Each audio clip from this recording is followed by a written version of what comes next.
Meteorologist Lauren Maroney joins us now, and you have had one heck of a busy day, young lady. I mean, with the tornado warning and the heavy rains and the flooding, you haven't stopped all day. Yeah, I've just been kind of looking at the radar all day. We had those flash flood warnings. Thankfully, all of them have since expired shortly before the show, but we are still dealing with some of those lingering flood conditions. For a little bit. So that's why we're keeping that weather impact alert in effect until midnight tonight. A lot of that heavy rain has now since moved off to our east and has lightened up quite a bit.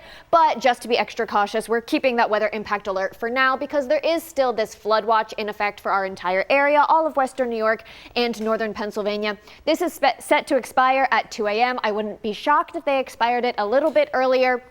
And you can kind of see why majority of this system has pushed off to our east. You also notice those pockets of heavier rain. They have lightened up quite a bit. I do want to zoom in here on Niagara and northern Erie County. This is a 12-hour loop.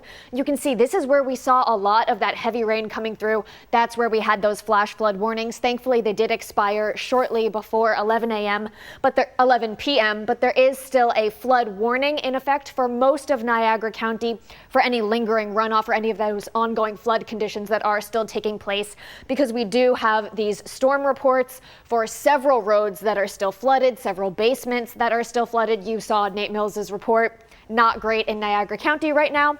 There are some areas still dealing with some lingering moderate to steady rainfall across Allegheny County, but that is pushing off to our east, and some light rain across McKean and Potter County as well. But again, this has lightened up quite a bit and things are improving. But taking a look at those radar estimated rain totals, Niagara County, I mean, that flood warning mentioned that 2 to 4 inches of rain have fallen in those areas. These are areas that have already seen quite a bit of rain over the past several weeks.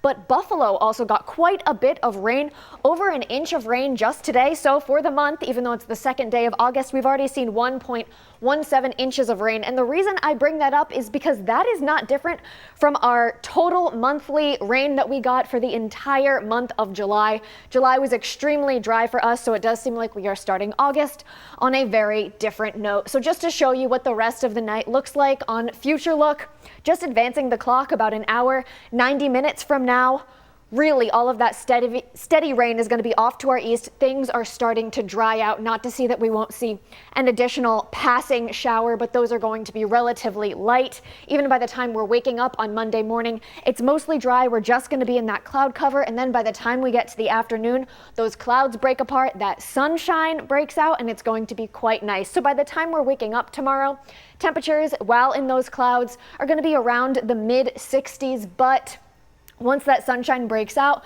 we are looking at the mid to pushing toward the upper 70s for a lot of us. And that wind out of the northwest is going to knock down that humidity. Today we had those dew points in the upper 60s, near 70. That's going to be dropped down to the low 60s, even the 50s for Tuesday. The first 2 days of the week look really nice before that humidity does pick up again by midweek. So Monday and Tuesday are the really nice days of the week. Wednesday starts off not too bad, but by the time we get into the evening, some showers are going to start pushing into our area, and then it's unsettled through the end of the week and into next weekend.